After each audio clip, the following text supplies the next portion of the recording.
Okay.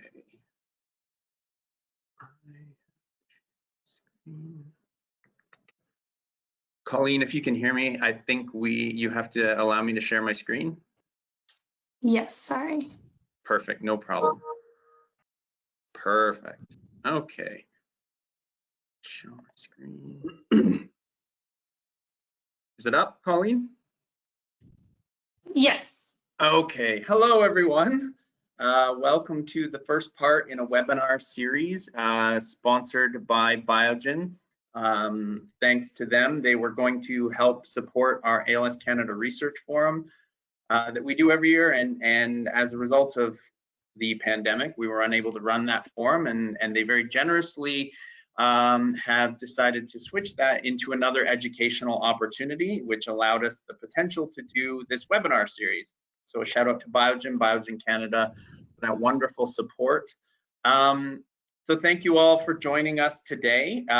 This is still continuing to pilot something a little bit different from what we've done in the past, where we have a single person talking about their particular work, and thought we'd talk about some things from a higher level.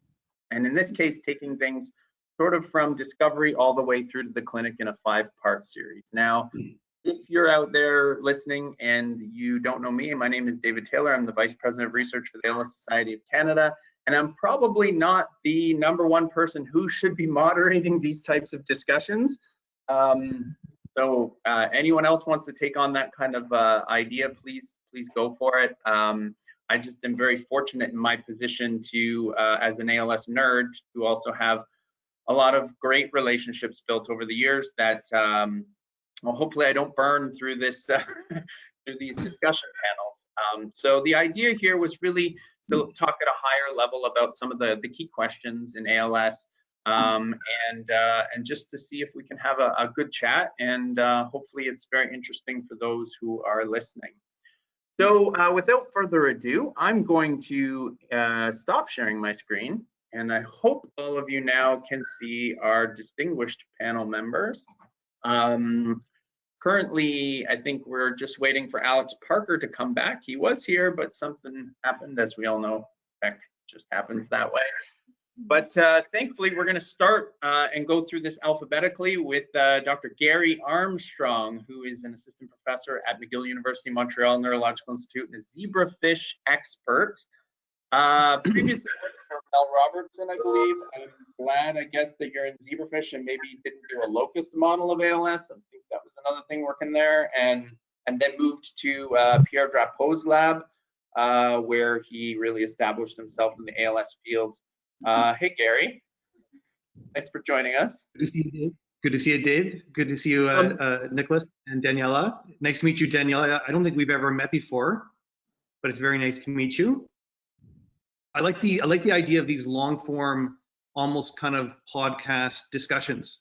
You know, the 10 minutes we get at ALS Canada to run through our data and to talk about our science just doesn't cut it for a kind of conversation that is also accessible for the research community. And I hope that that's something that we can get out of this type of discussion. So thank you so much for inviting me to this, and thank you, Biogen. Well, thank you for joining. And actually, I wanted to, for each one of you, I kind of also wanted to ask what got you into ALS research. So I know you were doing zebrafish and electrophys, and then was it just the Montreal vortex of ALS, or was it because Pierre had just started and kind of got his hooks into you? What was it that kind of got you there? Yeah, that's a good question. I often have thought about it because, you know, my research path. So I mean, I'm trained as an electrophysiologist. That's what I've done for the last 20 years. So an electrophysiologist is someone who measures the electrical properties of neurons and muscles. And when I switched to work on zebrafish, initially with Pierre Drapeau at the University of Montreal in 2010, I was working on a developmental biology docket, a fundamental project in science, and actually not doing a lot of electrophysiology. But it was just, you know, by chance that someone by the name of Idor Kabashi, that I think a lot of us know, was in Pierre's lab at that time, a former student of Guy Rouleau and Heather Durham's. And he was developing a zebrafish model of TDP43. It was one of the first models of TP43 to be generated, and I realized that this disease that specifically but not solely is a dysfunction of the neuromuscular junction. Ultimately, is that there wasn't a lot of understanding of what was going on electrophysiologically at the neuromuscular junction, and so I had a certain basket of skills that I could use to help kind of unravel, understand the nature of that dysfunction. And for the last 10 years, I've been using our fish models that have wonderful access to the neuromuscular junction, as do the fruit flies, Daniela, to understand what's going on in the disease process using a model. And so that's basically my story. And then the CRISPR models came out, and for the last 4 or 5 years, I've been developing and working completely on making CRISPR knock-in models, because I think that is the future of disease modeling, at least for the fish, and like the other animal models. So that's my story. Great. That's awesome. Well, I think hopefully when we get into it a little later, I think the future of models and gene editing and stuff will definitely be something we should touch on. Thank you for being here, Gary. So next we have Dr. Nicholas Cole. Nick is the head of research at M&D UK and also a zebrafish expert who left Macquarie University, and again one that has a hotbed of ALS research and number of zebrafish researchers as well. In recent years to join the M&D Association. I guess previously to that, Nick, you were with Peter Curry and you were doing things like shark reviews, which is super cool. But I guess one of the questions is what moved you from the type of zebrafish work you were doing into ALS as well? Yeah, hi everyone, and thanks Biogen for sponsoring. Yeah, I did a PhD originally in the UK, in Scotland, looking at muscle development and how muscle grows in embryos and develops, and using fish as models for that. And it's well known that fish can tolerate different temperatures, and you can change the muscle qualities if you rear the fish at different temperatures. And I was very fortunate in my PhD to travel all over the world. Went to Antarctica for a month looking at Antarctic fish. Absolutely amazing experience. And I then got into a project in Dundee in Scotland using chick embryos, looking at limb development. So how do arms or wings grow in the right places and all that kind of thing, and some of the defects that can happen in that. And I took on a project there using a little fish called a stickleback, and this was getting me into evolution. And stickleback have some strains of stickleback have a reduced pelvic fin, so effectively they're born with no back legs, as it were. So the pelvic fins of fish are conserved through evolution as hind limbs. So I was working on both muscle and limbs, and that took me to working with Pete Curry in Sydney. And that was looking at how the muscles get into the limb. So how is it the muscles grow in our arms and legs, and how that happens during development. And that took me into working with zebrafish in Pete's lab. And then following from that, I got a lectureship at Sydney University in my own group, just starting out effectively growing fish in ice cream containers at the time on a quite a low budget kind of way, when you first start out, working with a great student, Emily Don, who's still at Macquarie working on zebrafish. And so we were working in Sydney University, and we were getting on quite well using the zebrafish to model limb development, and produced a few good papers. And then one day there was a knock on my door, and a gentleman called Garth Nicholson, who's a clinician in ALS and had been for many, many years, really godfather of ALS research and clinic in Australia, knocked on my office door and said, "Hey, I've seen this stuff you're doing with the zebrafish. It looks really good. Do you think you could use it to model ALS, MND?" So at the time, I wasn't really aware too much about ALS, MND. I've been working on muscular dystrophy with Pete using zebrafish models for MND as well. And so I said, oh, I'll have a look at it. So I did a bit of research, saw the same genes or similar genes between the fish and humans, and started to try and make models. And from that, within a couple of years, got a quite decent grant from the Australian government to work on M&D. And then I was really lucky that the university across the road, Macquarie University, decided to build a motor neuron diseases research centre, and they recruited 5 different group leaders, and they wanted fish as a model as part of that kind of pipeline to go from genes, patients, all the way through bench to bedside kind of idea. So I was then recruited over to Macquarie University, and the fish were kind of put in as a core part of that facility. So I spent 5 years there, building M&D models, working on M&D with some really great people, and the whole thing grew into this great kind of research centre with a clinic run by Dominic Rowe over there at Macquarie Uni, which is still going on now and is really successful. And then being in Australia for 15 years, the opportunity came to return back to the UK, which I'm originally from, to be closer to family, that kind of thing, and this great position as head of research for the M&D Association. So here I am. I've been doing that for 3 years now.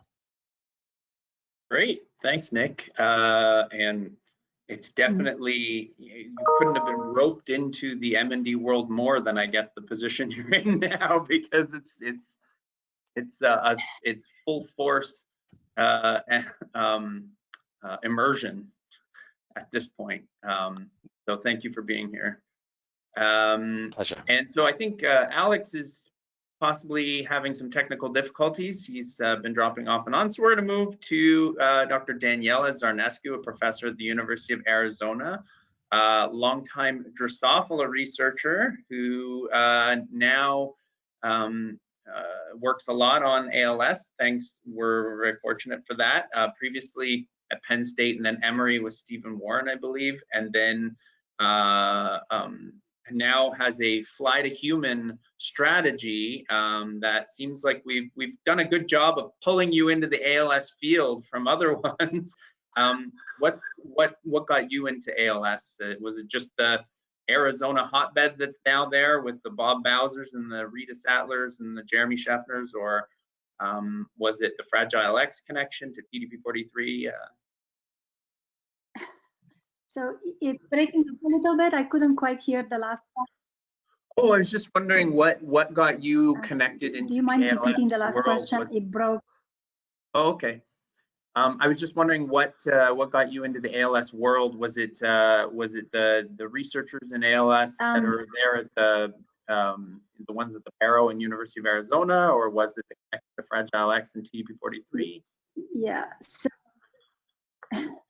So as you mentioned, I trained as a postdoctoral fellow at Emory University Medical School, where I worked in a fly lab, but I collaborated with Steve Warren, who cloned the Fragile X gene. Can you hear me okay? I feel like the internet is dropping a little bit. Okay.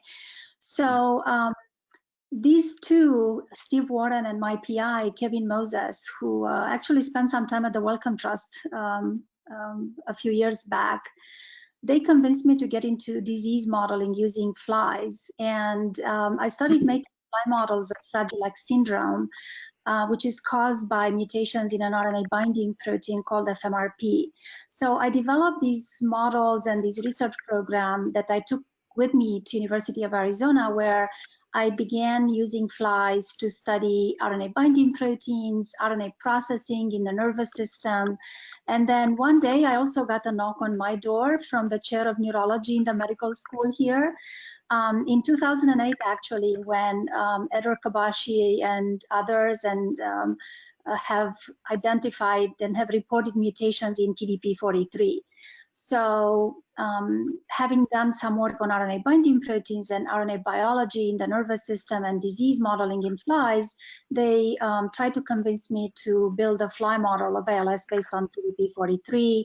And there was a local family here who was interested in developing a research program, and they started with a donation of $25,000.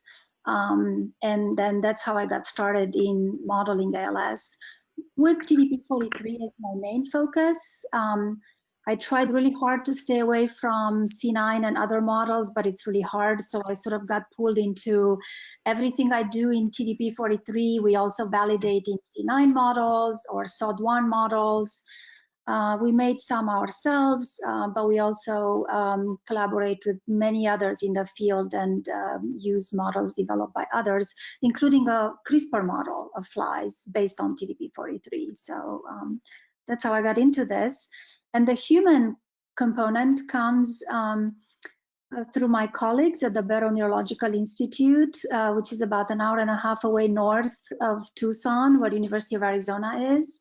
And my colleagues, Rita Sattler and Bob Bowser, use induced pluripotent stem cells, as well as patient tissues as models. And so we have very nice collaborations going on where we use the fly as kind of the workhorse for gene discovery, pathway discovery, and then they're helping us validate our findings. More recently, we're going the other way as well, where we go from human to fly. Rita Sattler in particular does this single cell gene discovery in patient tissues, and then we go back to the fly and use the in vivo model to validate genes identified in patient tissues. Well, that's great, actually. And one of the things I thought would be good to discuss today too was that idea of it's always this traditional start in vitro and then maybe like simple models in vivo and go to mice, but what we potentially considered about going from humans and mammals back to do certain work in the lower models, and maybe a different way of thinking of that. So thank you for joining us. And I'd be remiss if I didn't mention that. Thank you to Nick for being here late in the day in the UK, and Daniela early in the day. We're very Eastern time zone centric. The world revolves around it sometimes in terms of how we do things, and so I wanted to really say thank you for that. So Alex is here, and we see him pop on and off. Maybe can you hear me? Oh, perfect. That's all I was going to say. Is maybe we do really love seeing your face, but maybe in this case, it's like the student didn't pay their bills or something. The web's the internet. I'm using my phone for now. Sorry about that. Okay. So, I'm glad you can hear me. Great. Yes, we can. So this is speaking is Dr. Alex Parker, who is a professor at the University of Montreal at the CRCHUM. And previously he was working in medical genetics at UBC before going to Paris to work with Christian Neri on, I believe, polyglutamine disorders largely, and in C. elegans. He's our resident worm expert for the day. Alex, a couple of questions for you. When were you one of the first people to work with Christian on worms? Like, how did that come about, that first bit? Oh, well, it was okay. Well, there's a serious side and there's the funny side. The funny side was I was graduating in Vancouver and I just wanted to go somewhere exotic, and Paris sounded great. So I did that, but at the same time I'd been working with a little bit with Michael Hayden at UBC on Huntington's disease, and Christian had been shown interest in using worms to develop specifically a model. And it looked like a great project at the time because I had the expertise in worm genetics. So I just went on over, and that was basically it. Okay, and then when you moved from back to Montreal and had the position, was it just that you're not allowed to work in Montreal without being having somebody knock on your door and say you got to work on ALS, or? Yeah, it was kind of like that. It was. I was recruited back essentially by Pierre Drapeau and Guy Rouleau. And at that time, they appreciated the model systems for what they could do. I was looking to start a new lab, and at that time, it was like the genetics was really on fire, right? All of these genes this was when TDP43 was coming out. And it looked like I was in need of a new project, and I thought we could apply our approaches to ALS after doing polyglutamine for several years. So that was basically it. And then the genes kept coming, and we just started making as many models as we could. And that was basically it. But at the same time, right, it's a very good ALS community locally. So there was a lot of support and resources available to get going relatively quickly. Yeah, it's interesting how there's these sort of hotbeds of places, and I think all of you have been connected to like a group where it's you got someone knocking on your door at some point saying this is where you're going to work. Actually, I should also say that Ador Kabashi. Oh, sorry. Go ahead, Alex. No, I was just laughing. Oh, yeah. I should also say I did my PhD with Ador Kabashi, and he's gonna love that he was name dropped twice. So by two different people. So if you know Ador, I'll have to let him know afterwards that both Gary and Daniela mentioned his name. Well, maybe he's watching. Maybe he's watching. What's that? Maybe he's watching. He could be watching. I'd just probably get an email that has laughing. So yeah, moving forward into the discussion, you know, I thought one of the first things that always comes to mind when maybe isn't what should come to mind with the models is that there's always a question that comes up, and I've been privy to some peer review that's happened and stuff, and some people are totally on board with the idea of fish, worms, flies representing a pathogenic, an ability to help us understand the pathogenic mechanisms as opposed to just drug screening, which we wouldn't get to later. And I guess the first question is this still an issue? Or now that we're like 20 years after the first worm and 25 years from the first fly and 13 years since the first fish, or however it works, is that sort of the past? Do you feel fully accepted, I should say? Anyone? Maybe Danielle is shaking her head no. Who goes first? Buffalo is the most respected of all of them by the wider community. I have to say that to my surprise, the results are still mixed on panels. There are those who have embraced the simple models that you mentioned, and there are still many that have reservations. So I'm wondering myself why there are these reservations. And on one hand, I think we need to do a better job of explaining why our models are good and be very honest and transparent about the strengths and weaknesses of each model.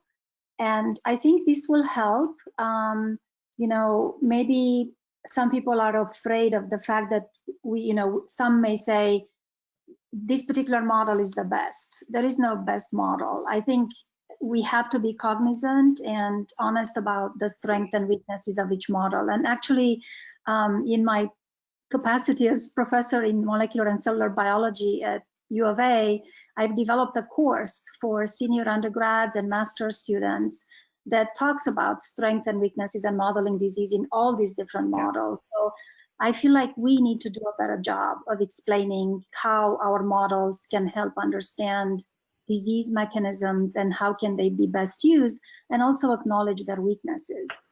And I think that's the only way, together with successful stories, to really convince those that still have reservations. Does anyone want to add? Yeah, I'll go ahead. Yeah, I want to. Who's that? I'll go first. Okay. No, I completely agree with what Daniela said, and I think one of the things is these models are all complementary, right? So sometimes there's an issue where people think, why would you work with just one model? When you don't really do that, you're using a model to find things and you naturally will move it to other systems. But maybe that's something that we could explain better on our side, because sometimes you do get resistance. Like what has this system ever led to? You get these questions sometimes. But in the end, they're all just different tools, and I don't think you would criticize tools for the overall project. They work together very well. So it happens sometimes. Sometimes you get comments like that, but that's just the way it is. I guess it's also a situation where sometimes for these large projects, people want you to have multiple approaches. So you could consider the model organisms as different approaches if you make that clear, because I find that the worms complement the flies, which complement the fish, which will end up complementing the mouse models. So it's a little bit of each. A little bit of each, and that's all I'll say. Yeah. Gary? Yeah, I mean, Alex, you said it perfectly. I mean, I think the way that we're actually going to find and make meaningful progress in treatments for this disease is using a multifaceted approach, using multiple different animal models, basically exactly what you said. You know, I do echo what Daniela has said, and that is that there is still a lot of negativity in some parts of the reviewer world of grants that I've submitted for my zebrafish models. And I'm often reminded of that statistical, you know, adage by George Box, which is all models are wrong and some are useful. And I think that's true for, I think that's true for all of our models. You know, I mean, the mouse models aren't perfect either, and you know, and I think once you have to look at these as like every single model has a specific role to play, and if we put those together, we can actually do some good here. And I think people have come around to that in at least the time that I've been in the field, which is lovely. Yeah, Nick, I think you're going to have some. I can imagine some issues where you're in a peer review situation and someone starts saying, zebrafish, you can't learn anything from a fish. What is a fish? You'd be biting your tongue trying to stay unbiased on it. But yeah, well, no, okay. So no, so no, so I yeah, that's I mean, obviously funding is obviously massively competitive. That's the first thing. So it is easy to kind of think when you don't get your grant that it's because you're using a fish model, etc. And I did once go to an awards dinner where I was getting an award, a small award, and sat next to a guy who was a senior reviewer and said, "Oh yeah, zebrafish, they're a nice toy, but I mean, really."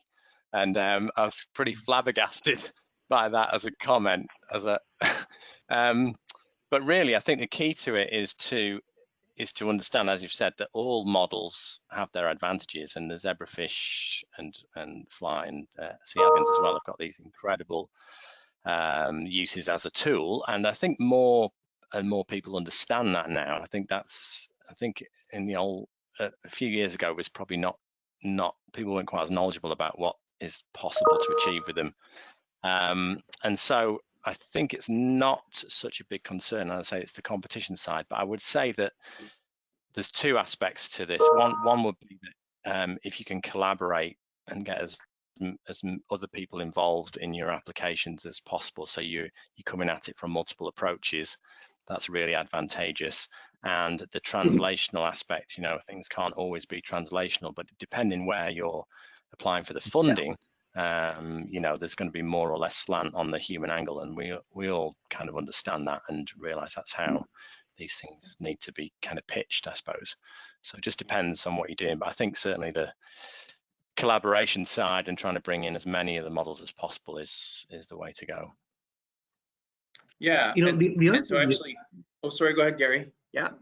Do you mind if I just jump in for a second, Dave? Sorry. No, of course, that's what we're here for. The other thing, I'm chatty. The other thing that I think is also really relevant for people who are working on mouse models is that, you know, the simple models that we all use are actually really much more expensive and much more cost effective to use. You know, I have 6,000 zebrafish models in my animal care facility. If those were 6,000 mouse models, you know, I would not, as a young PI, I would not have the grant capacity to support that. And the same, and it's just, that's magnified even an order or two magnitude larger for, you know, people who are working on the fly models and for the C. elegans models. So there's benefits for some working with some of these models and not working with the traditional mammalian models that are expensive. Yeah, and I would like to actually get to that, like what are those benefits in a moment. But I think one of the things from a person who's like, as I said to Gary, I think yesterday on an email, I'm becoming more and more of a lay person every day, I feel, in my job. Less about the details, more about, but I think one of the things that's interesting, and we'll have a mouse model one, sort of a mammalian model one next, where we'll definitely be talking about some of the shortcomings on the mouse model side. Is that it's interesting how the mouse model leans so heavily on SOD1, and yet the fish and the worms and the flies, largely I think because of the sort of time when they started to build, are really reliant on maybe the things that are more relevant to a sporadic disease or to a wider number of cases. And that in itself is very interesting and almost something you might want to say, like, when people are finding some sort of hit in an SOD1 model, is the best thing maybe to go back and start to say, yeah, but can you look at other in vivo models of these multiple genes? CCNF, for example, you know, the power that you can have with these models to look at a wide variety of genes, which you know, we'll get into as well. Okay, so I have a question for the panel then. With regard to all of that, if we look at what are the things that are similar that you can look at in a fish fly worm that work in humans, or we really look at mammalian models, you're thinking like RNA biology, the complex biology of stress granules, nucleocytoplasmic transport. I know actually the first time I actually spoke with Daniela, even though I had seen her speak before, last year, Alex, I had talked to, she was talking about her glycolysis work, and then I was like, oh, maple syrup was, you know, something that you had done. I understand, not like as the summer project or whatever, but in terms of even representing a metabolomics signature, that there are some things that look in humans like there could be some similarities. There's a lot of similarities that explain why these fish, worms, flies could really be a relevant model to humans. What are the differences? So I don't know the literature well enough. I know that I guess wild type TDP43 in a fish isn't as toxic as it is in mammals, maybe, or maybe not done correctly from what I read or whatever. But are there contradictions in the biology that we see in any of these models versus what's in mammals? Does anyone have any? You can just know that it's awesome. I think it'd be good to start with the positives, actually. But no, because we'll roll into the positives. There are so good, many, good. right? But I'm just, I guess the question is almost leading from the standpoint of, are there any major contradictions that would make one think, oh, well, maybe the worm's not a great model because it's just, you know, this doesn't make any sense whatsoever. They don't get, they have no RNA. It doesn't make sense, obviously, but Well, I don't know. I mean, it's like the model has, like, for example, worms have a certain percentage of genes that exist in the worm and exist in humans. So you can look at those and nobody questions it. It doesn't have the complete biology. It's like it doesn't have a full immune system, basically, right? So we don't look at that. We'll let other people do that. But in terms of like genes that are highly conserved, they tend to be metabolic genes, for example. So the pathways that you can construct in these simple systems are usually very representative of what you would find in mammalian systems. And so the question is, well, why would you do that then? Well, as Gary was getting to, it's cheaper, but it's also a lot faster. And you can comprehensively study an entire pathway in these simpler systems in the time it would take you to do it, you know, in one or two in a mouse. And by doing this, maybe you can pinpoint some of the key things that you would then go look at in the higher system. So again, it's like you play to the strength of the system, and when you do this, you have like a huge range of targets that you can then validate in the other systems. And finally, I'll mention that at least for most of these models, they're very strong genetic systems. So you can do the genetic interactions much faster. So nobody really knows still, like, all of these genes that are coming out are known for ALS. How do these proteins, how do these genes interact? That's a huge amount of work in something like a mouse. But you can map out a pathway relatively quickly in the simpler systems, which might then inform what's going on later in the higher systems. So that's one aspect, at least. Yeah, for sure. I mean, you weaved that really well into the positives, which is what Nick was saying. Good. But it's true. I mean, and so I think that's sort of what I was trying to get at. I think, okay, so if we can, sorry, go ahead, Daniel. Can I add something? Alex makes a good point about looking at the genes and pathways that are conserved, but let's not forget that flies don't have C9. And C9 models and screens based on C9 models in flies have identified pathways and things like nuclear pore components that actually are relevant to human C9. But even so, surprisingly, you can generate a model based on a gene that organism doesn't have, and somehow the stories are successful and they've identified genes that seem to be relevant. So, but that's a cool strength of it, right? The fact that it doesn't have it was actually kind of a cool gain of function strength, right? For the fly in C9. So, okay, so a question. Let me maybe reframe this, and then I definitely do want to get on to let's pump these up. Let's talk about all the great things because there are so many. For these tools, what are limitations, would you say? Like, what's going too far? If somebody wants to study like FTD, strictly FTD in a worm, can that be done, or in a fish or in a fly? I mean, even with mice, it's an issue when you'd say, okay, in humans, you've got frontal lobes that are personality, behavior, language. What are your thoughts on that? If FTD is inherently connected to ALS, could FTD be studied, or is it being studied in these models? I'm so glad you asked that question. We are working really hard to develop fly models of FTD and are doing, extensive research in identifying behavioral assays that will actually be relevant to FTD in humans. And so stay tuned because we've identified some behavioral assays that I think will be really cool and insightful in modeling FTD in flies. There's been at least one report using a specific learning and memory assay called courtship behavior in flies. It's reasonable, but I think FTD has many more complex behaviors that could be modeled in simple models, and I can speak for flies at least. I think that's an untapped opportunity for using simple models if you find the right behavior, and that's what we're looking for. So I'm really excited actually about looking at the overlapping mechanisms between ALS and FTD, because in a simple model, addressing the issue of neuronal vulnerability and neuronal specificity is actually, we have great tools to look at that and couple them with behaviors. And then we can do all the cool things that people are talking about, like screens and metabolomics and all of that good stuff. Well, yeah, so I'll jump in here. So we've been doing some work along these lines as well, because for us it looks like in all these review papers, and people point this out, it's a spectrum, right? You've got all these genes that are involved in along a spectrum.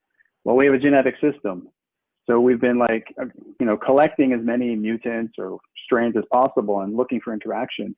And we have made a model to look at FTD, and it's getting there, and we use it for a drug screen.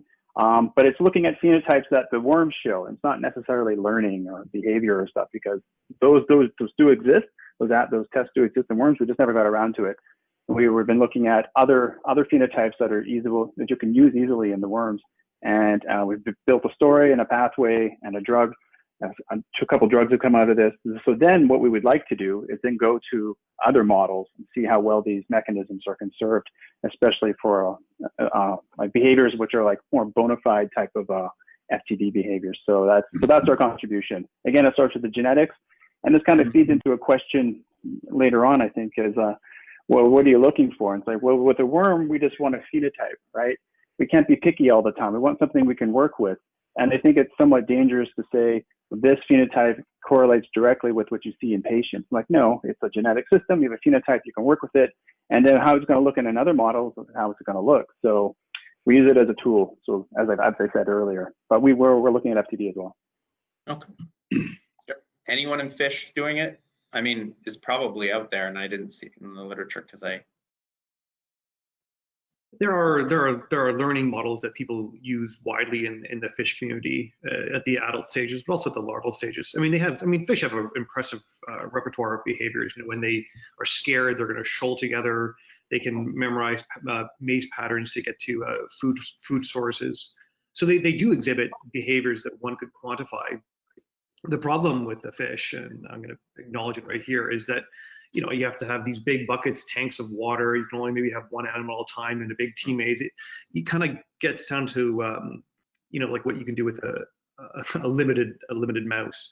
you're doing one animal at a time. And I think the real power of, you know, Alex's worms and Daniela's flies is that you can work with like hundreds of flies at a time and thousands of worms, and that's a power in itself. Yeah, statistical robustness, I guess. Yeah, that's cool. So, okay, so if I throw out two others, glia. I know Marco Morsch with the zebrafish would definitely has done a lot of work with the glial side of things. I know Drosophila is very different in terms of the glia. There's the cortical ones, there's the astrocyte-like ones, the paraneural, subparaneural, all these different astrocyte or glia. And I'm not even sure in worms if people are working on glial. Because you said it was also a complicated immune system. So yeah. So I'll just jump in quick. Like worms have a very like glia type cells, or sort of the sheath support cells, and it's people hadn't studied them for a long time, but it's emerging as a very interesting field for controlling lifespan behavior of the worms, things like that, resistance to stress, I believe. But we just haven't done it yet. But it comes up a lot. Like, why didn't you check? And it's like, one of these days we'll do that. But we can do it. We just haven't done it. okay. I think glia is really exciting, and flies, I think, will be able to make a contribution even if there isn't a one-to-one correspondence in the types of glia. So I would say if you want to study myelin, don't use flies, right? There's no such thing in flies. But there are wrapping glia that are similar to those non-myelinating Schwann cells.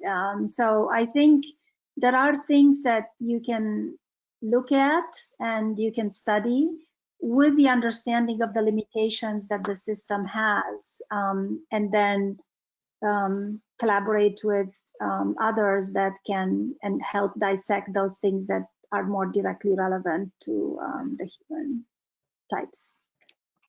I'm glad you mentioned Marco Morsch at Macquarie. I mean, that the work that Marco and his lab have done is absolutely incredible. Some of those time-lapse movies showing microglia moving in real time, and some of the recent work looking at TDP expression. If you lower the microglia numbers, you can see the spread of TDP from one neuron to another. So that's looking into pathogenic spread of disease in humans, but using the fish in real time. I mean, that's something that you just can't do in other higher systems. I mean, to see those videos, the first time you see those videos, you just can't believe that that could actually be happening within that spinal cord. I mean, it is incredible work. So there's nothing quite like that. And I think when you can apply that then to potential drug treatments and environmental exposures, you know, you're wrapping up the whole ALS M&D story together in that one tool, which you can then go on, learn so much from it, and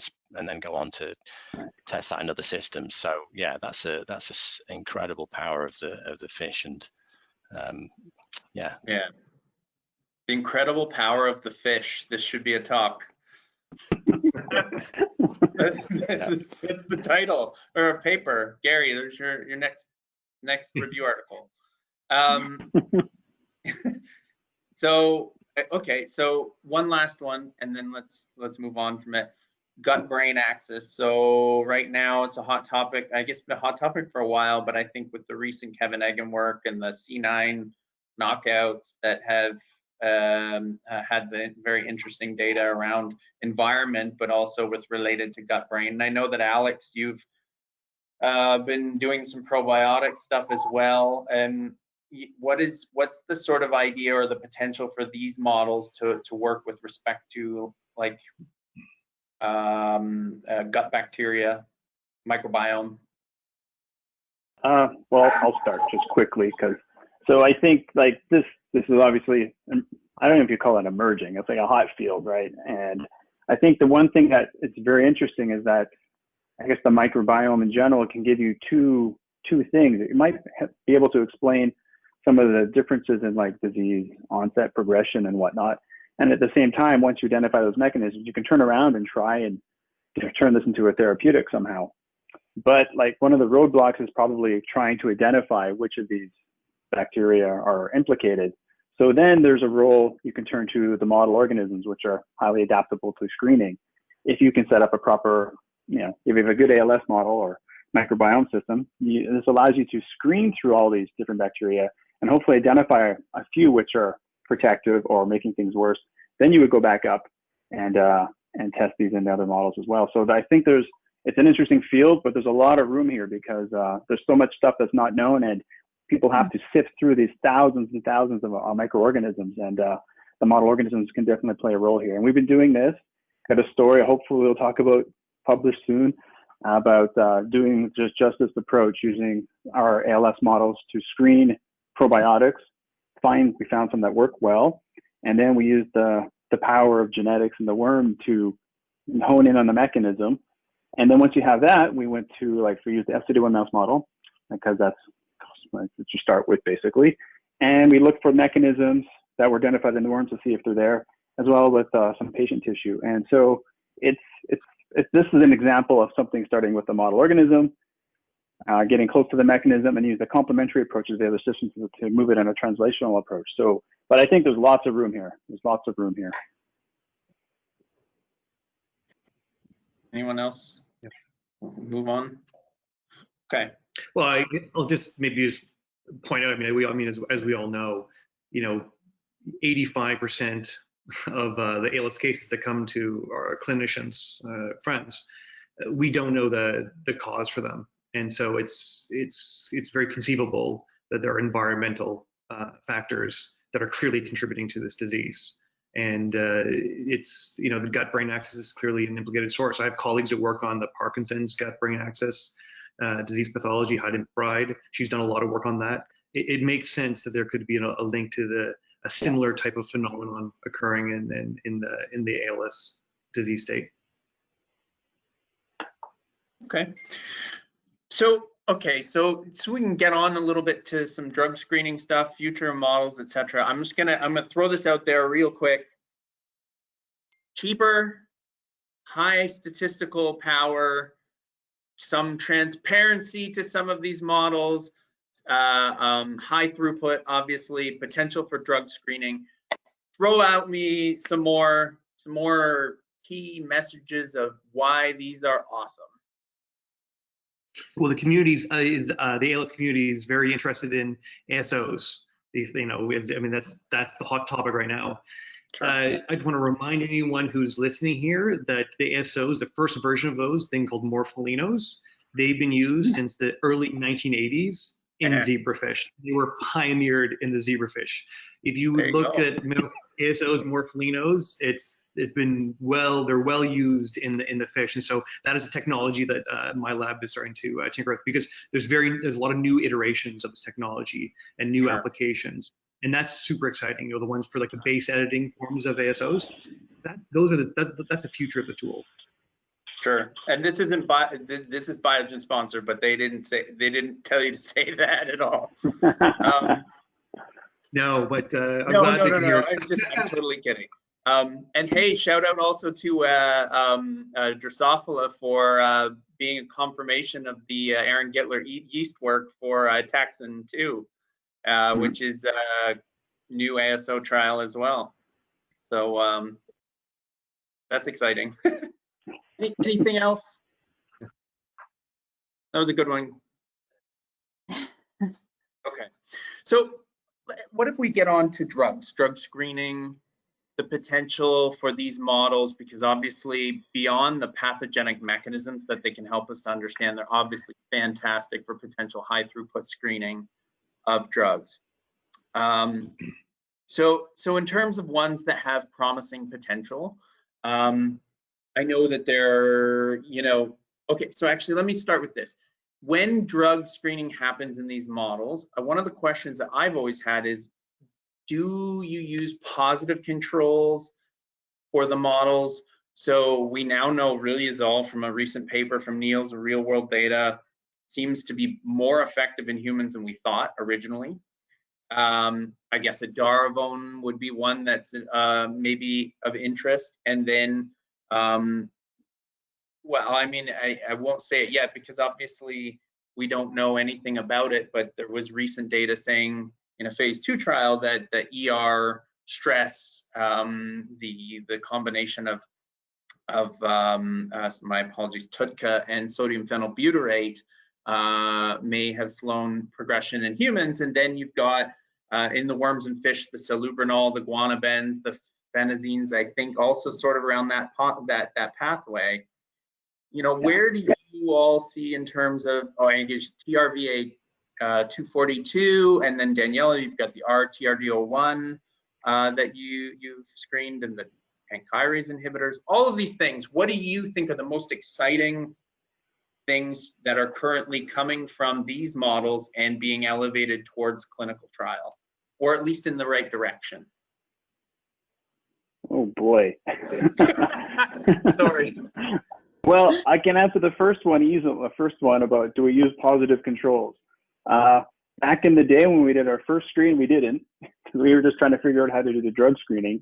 But more recently, we've been including riluzole and edaravone in all of our screens, and they work. They work in our ALS models. And do they work as well as the other hits? It's hard to say because we see rescue and then we go back and check. But so we're happy with that. I don't know. I should check this. I don't know if the ALS drugs work in the non-ALS models, but that's something worth checking. So we do have that. As for the most exciting things, I'm not going to pick a favorite here because there's still many going on. Because the last time I checked, there was far more drugs in development and reaching clinical trials than I had appreciated because I hadn't looked in a little while. So I try not to. Just basically have to sit back and wait because I know some people have worked really hard to get these things up to this level, and I think it's just we're gonna have to wait and see. And this is the hard part, I suppose, for like the basic researchers doing drug discovery. It's a long process, right? And there might actually be a disconnect for these type of projects and trainees and translation. Because from our experience, the people who did all the hard work, by the time, like for example, the Phenotype paper, by the time that came out, the people who were working, the key players had moved on. They had their own positions, had moved on, and it was sort of it was good because we did this complete story. But it's like we've got this big paper, it's not published, and for the trainees, they're like, yeah, it's there, it'll be published one day. It's like that's not a standard way to promote career progression, but. So drug discovery, it's absolutely essential, but it takes time, and that's something to be considered. So I don't know if I'm making a point here, but that's just what I think. So.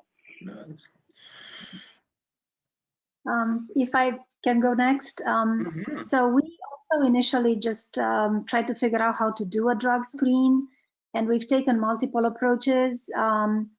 Initially I was very excited about doing an FDA-approved drug screen collection, and I think Alex, you did that as well. We've never published that work because, to my surprise, many of the drugs that are FDA-approved don't actually have known targets. And every time I talked to a clinician, they wanted evidence from a mouse model in order to pursue the idea in a clinical setting. So that kind of stopped dead there, but maybe it's time to revisit because one of our hits was ibudilast, which is now also, I believe, looking really good in clinical trials. And then we took, another approach where we tried to target TDP-43 using various ideas from our basic science work. And I think there are some leads there, but I have become more and more of a strong believer, if I may say that, in phenotypic screening. Good. Yes. I'll tell you what works. And I think that plays into the strength. I mean, what I would like to see is more collaboration, and before moving something into a clinical trial, to actually test these compounds in worms and in fish and in flies and in yeast, and have kind of a nice understanding, maybe taking advantage of the genetic tools in the simple models of how it might actually works. We did try TUDCA and PBA individually before we had the chance to try them together. So I can't really comment, but I've been very interested in collaborating with people that are moving compounds into clinical trials to basically see how good is the fly in the interest of transparency that I was talking about before.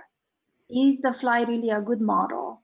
And we are working to establish those kinds of things. And so to answer that, we did test both riluzole and radicava, and they also work to improve locomotor function, but we haven't tested them to see if they improve lifespan, which in my mind is the ultimate test in the fly model.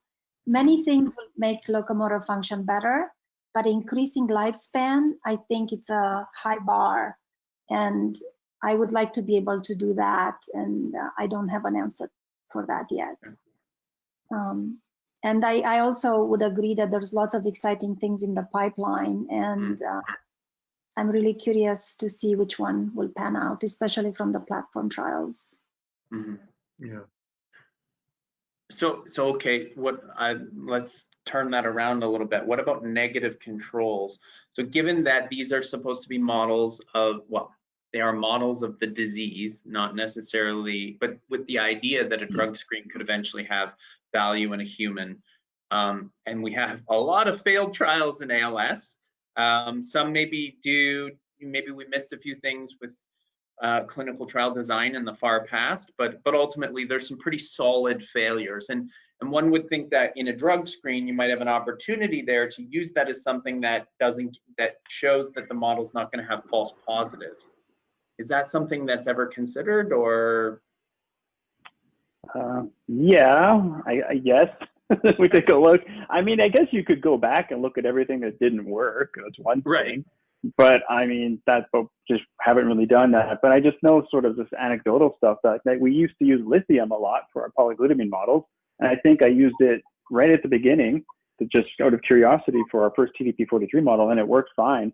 But with lithium, So, but what does that mean? It has so many, it's just so wide range and it's hard to say. So I don't know. It's something to consider though, because it might be something there to look at. Why do these things fail? And if you look across the board at all the models that's been tested in, the type of model used, maybe you can glean some information from it, but it's hard to say.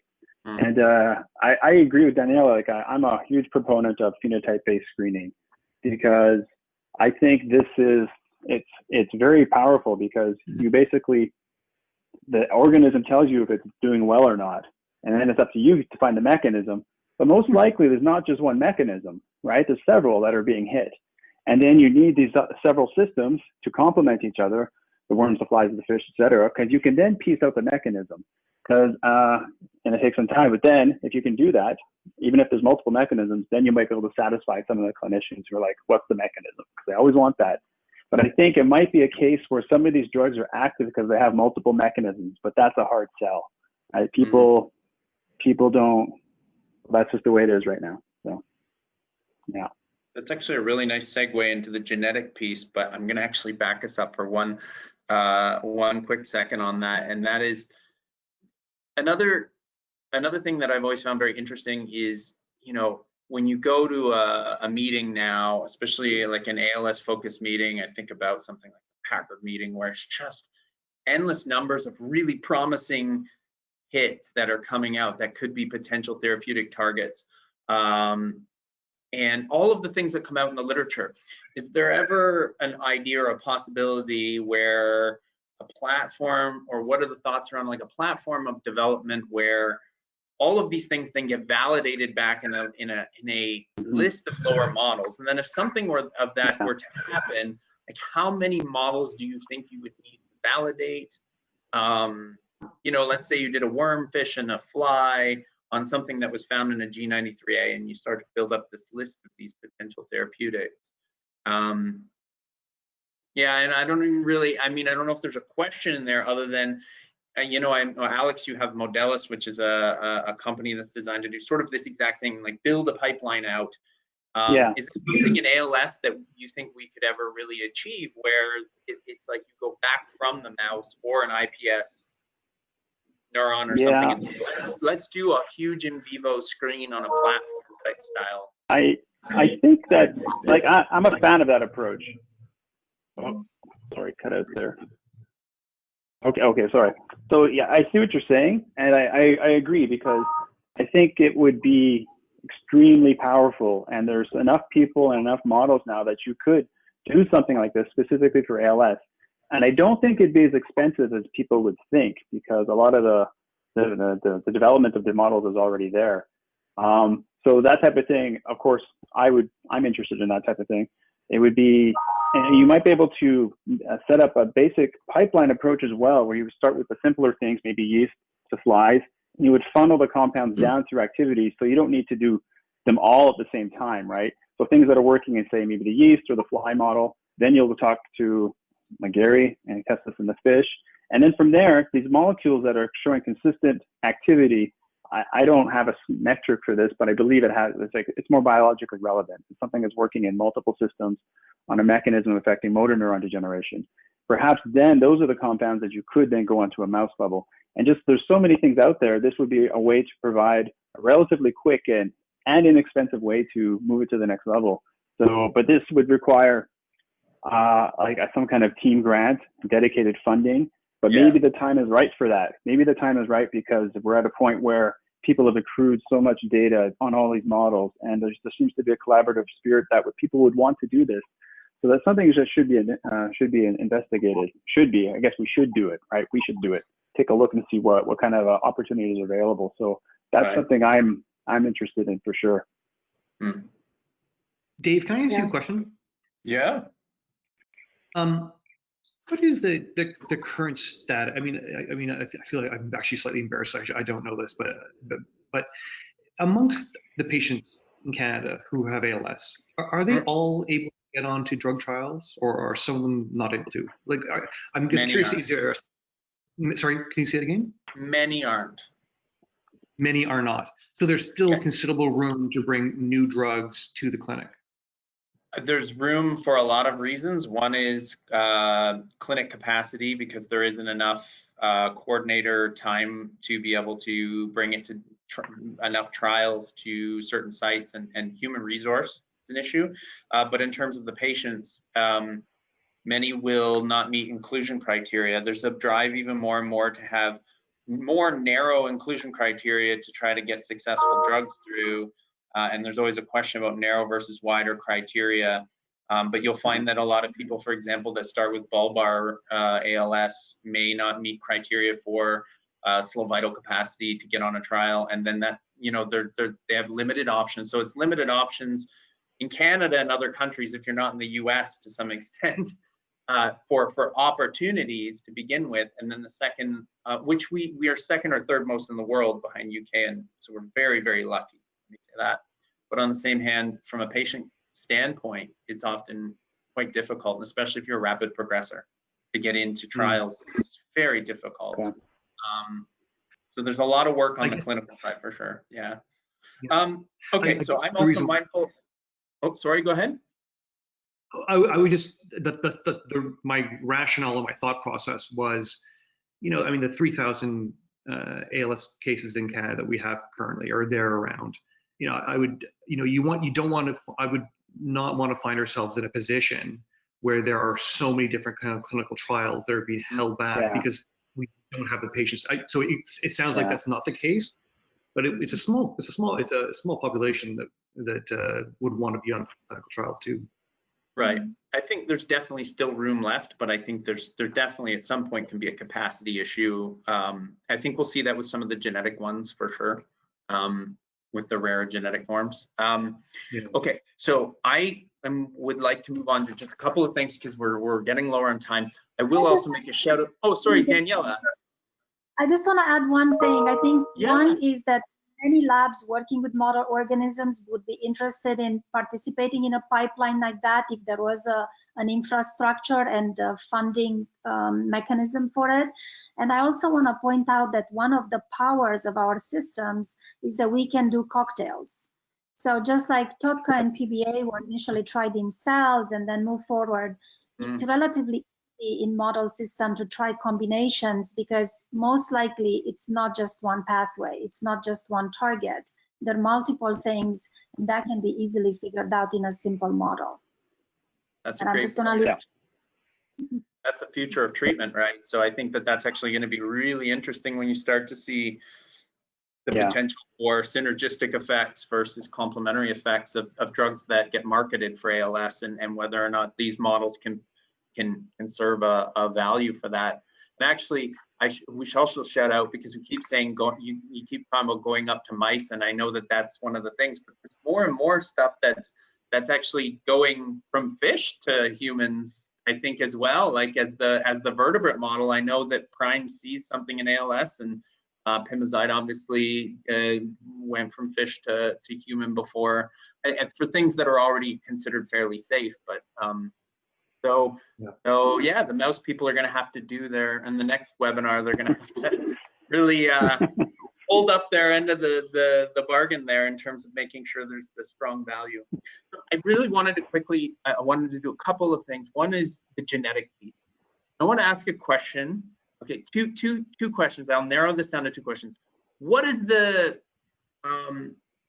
like, how hard is it, or how easy is it to not want to do a model on every one of these new monogenetic things that are coming out? PBK1 knockdowns, NEK1s, profilin ones, which is kind of a very interesting one at the rodent level right now. Is it easy? Is it hard? Do you have to rein yourself in? Oh, I definitely rein myself in. We have a TBK1 knock. We don't even, no one's using it right now. It's barely being used. I should correct myself. It's barely being used. I have one student who's on it right now.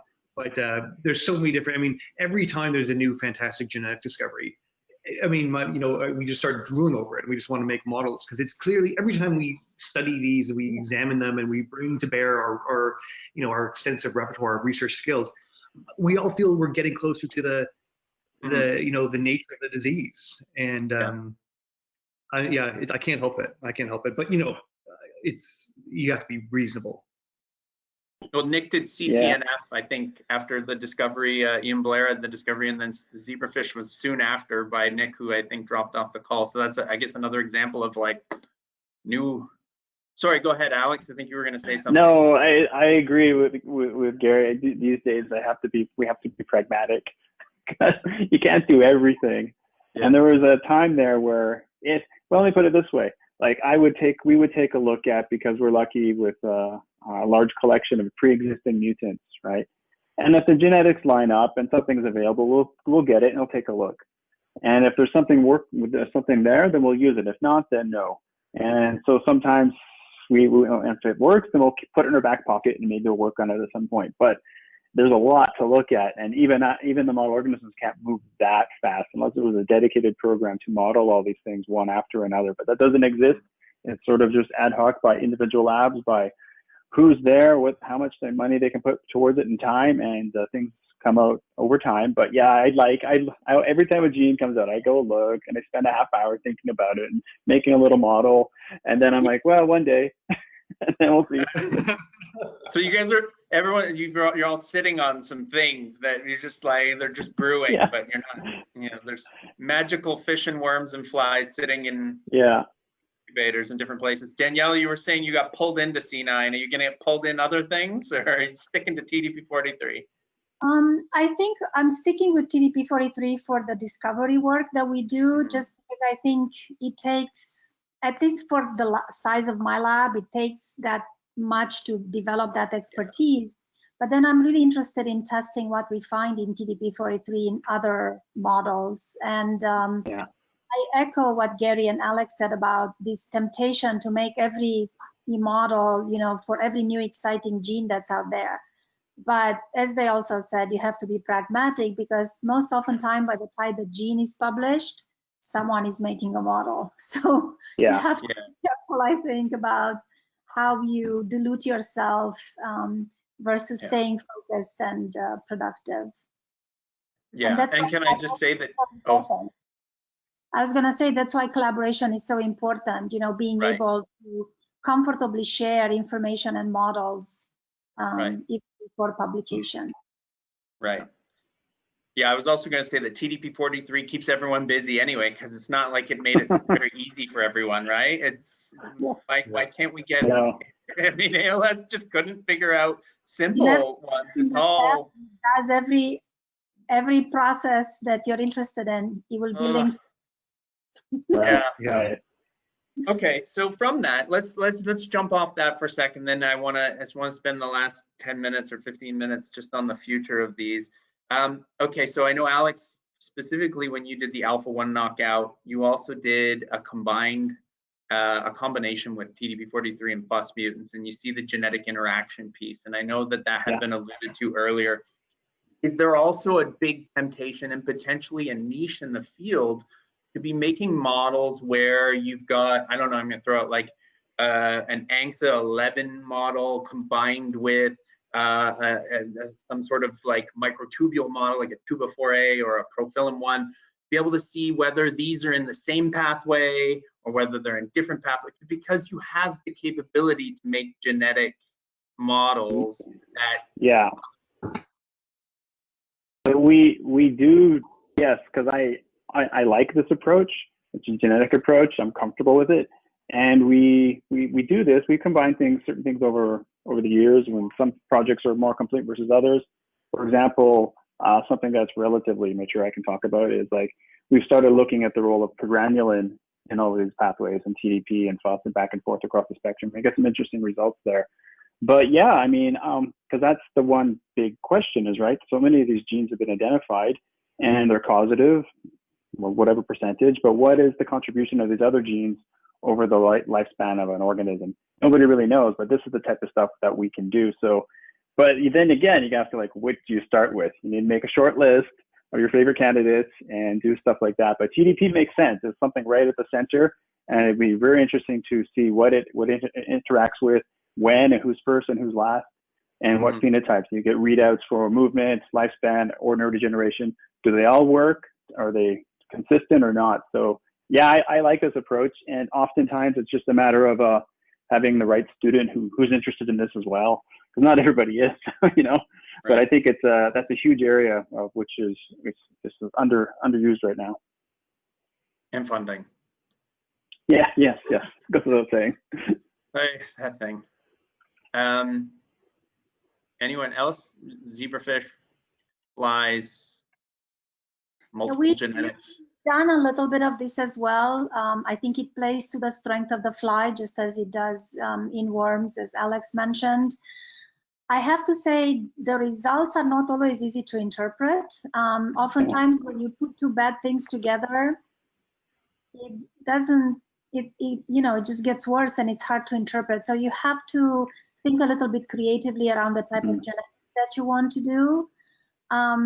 I want to add that one of the additional strengths that I think the animal models have, and it hasn't been fully tapped into yet, is the ability to look at cell-cell interactions. So you can, you know, express ALS gene in motor neurons and then do a screen for things that might be changed in glia to compensate for that defect. So the genetic tools are there to be able to manipulate distinct cell types at the same time.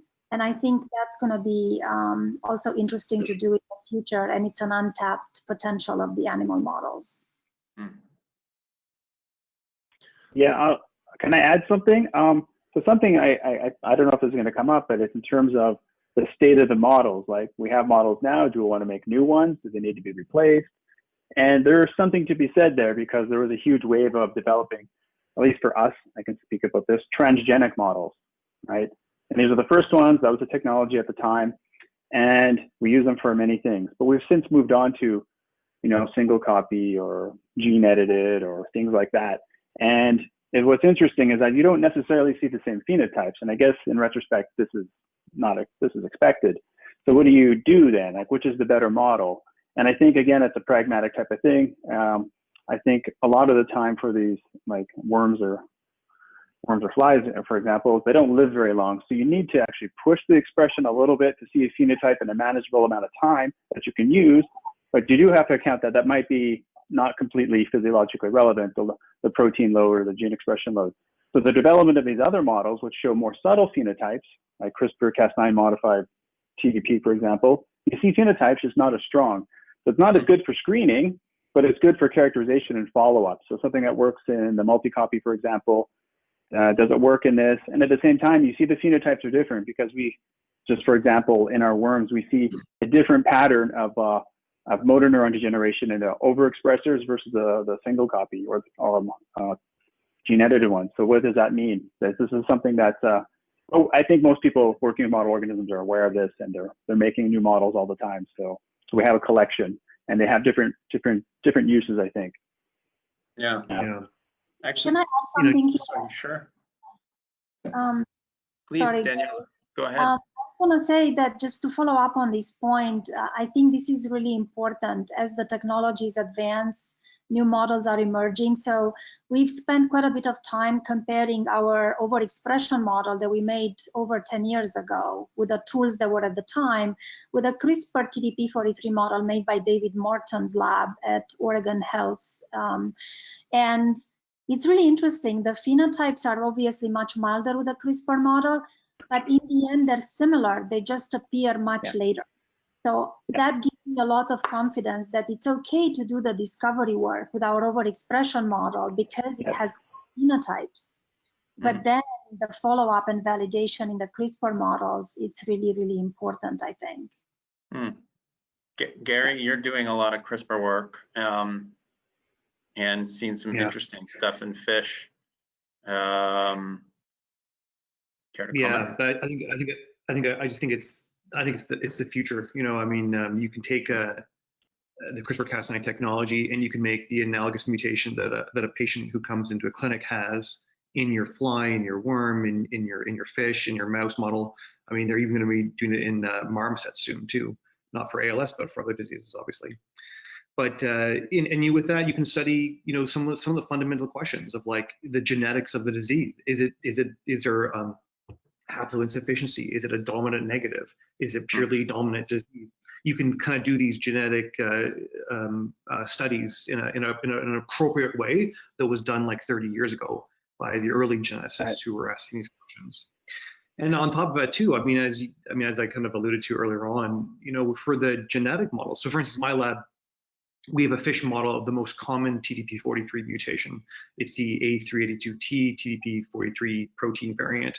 You can find, I mean, there are patients today that have this mutation that are alive in Italy on the island of Sardinia. There's many of them around. Whereas, you know, some of the other TDP43 mutations are just very, very rare, and we may never even see them again clinically.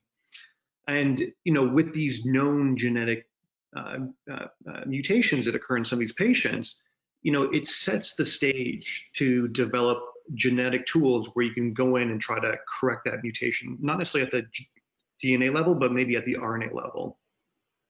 And so I think with some of these more common genetic variants, whether it's the A4V variant or the A382T TDP43 variant, it's going to be models, these genetic models that I think set a very strong foundation for the, you know, I'll be honest, distant future for treatments of ALS. You know, we don't have the technology right now. We can knock down genes as we're doing for SOD1 and C9 or 72, but you know, to actually correct a gene, I mean, I would love to have the technology right now. It'd be fantastic, we would, and I just think it's still a few years away at best, at least at the experimental.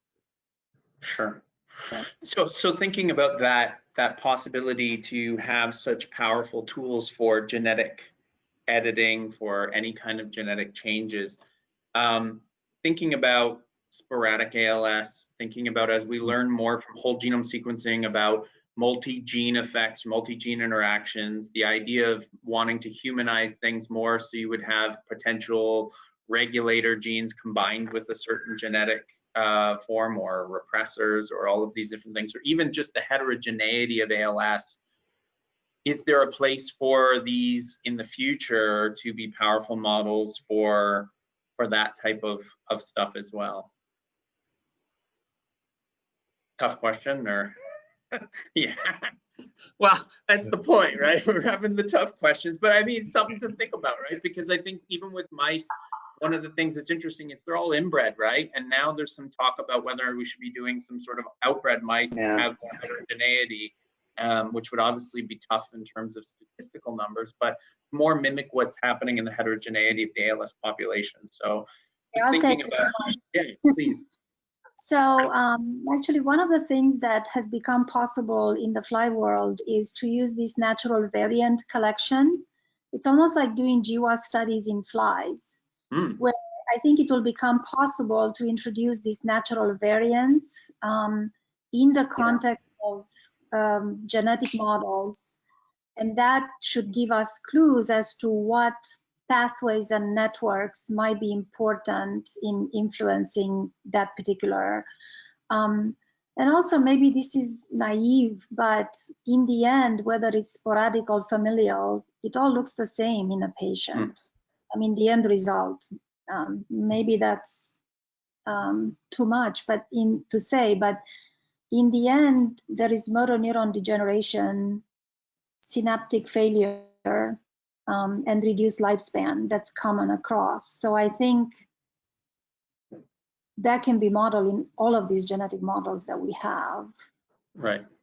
That might be actually a really strong point for the models, because as you do things like genetic interaction studies and all of these, you might be able to be the right models to parse out whether it's lumping or splitting ALS in a way that other models can't. Yeah. Separate diseases with the same common endpoint or one or two major endpoint or fulcrums that kind of tip it one way.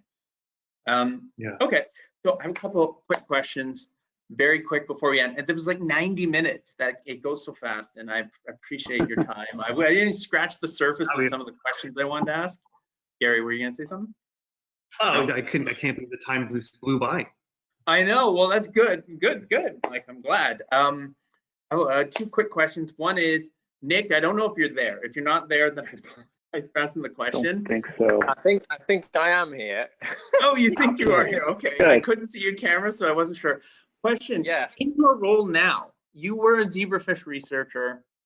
Now you're in a role that's looking at things, and I would say, if you agree with me, when you get into that type of role, it becomes really heavily on the clinical focus as well. Like it takes up a big part of it all, the trials in terms of, which is great, but thinking about that sort of different view on things, where do you see the state of these models? Do you think they're on the right path?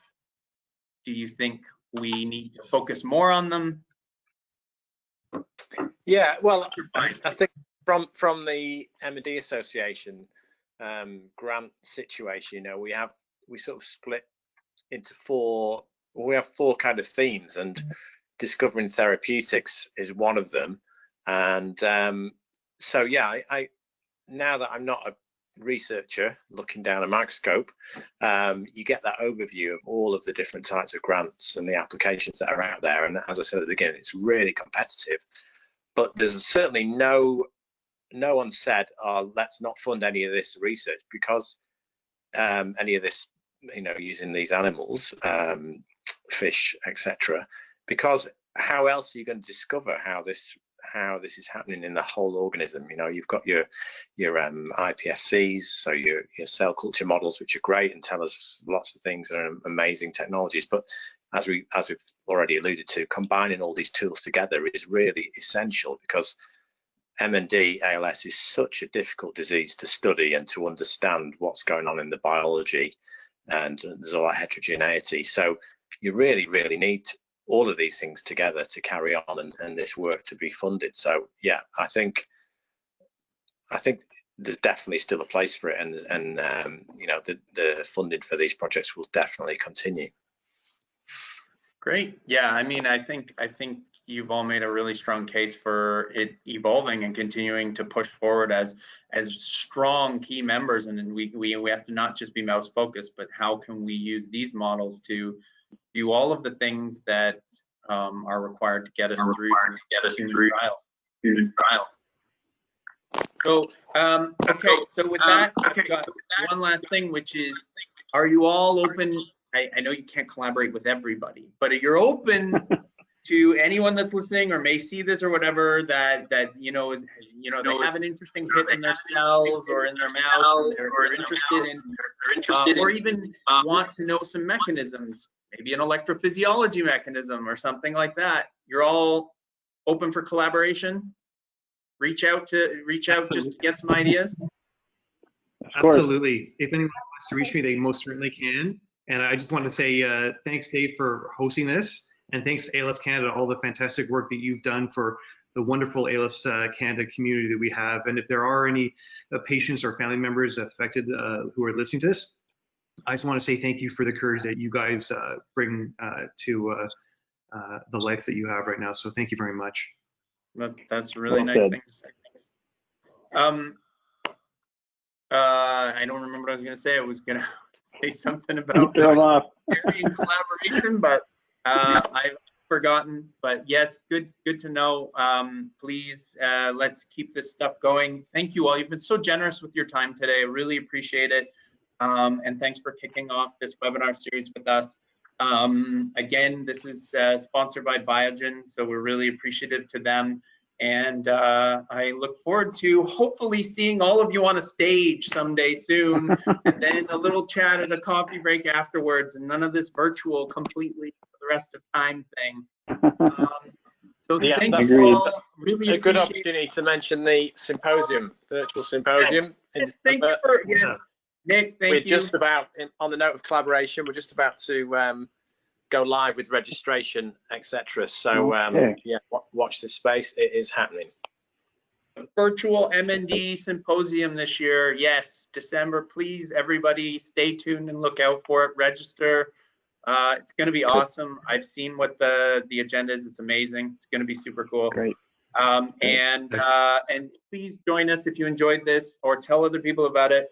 To the second webinar series panel, which will feature Fernando Vieira from ALS TDI, Terry Hyman Patterson, Kat Lutz from Jackson Labs, and Tom Cunningham, all talking about rodent models and mice and rats, and then we'll hold them to account, all right, about what they need to do to keep their models as good as the zebrafish, the worms, and the flies. We need them too. Yes, of course, of course. Thank you all. Have a wonderful day, and hope to see you all in person. Thank you. Take care. It's been great. Thank you. Good to see everybody. Bye-bye. Thank you very much. See you later. Bye-bye. Bye-bye.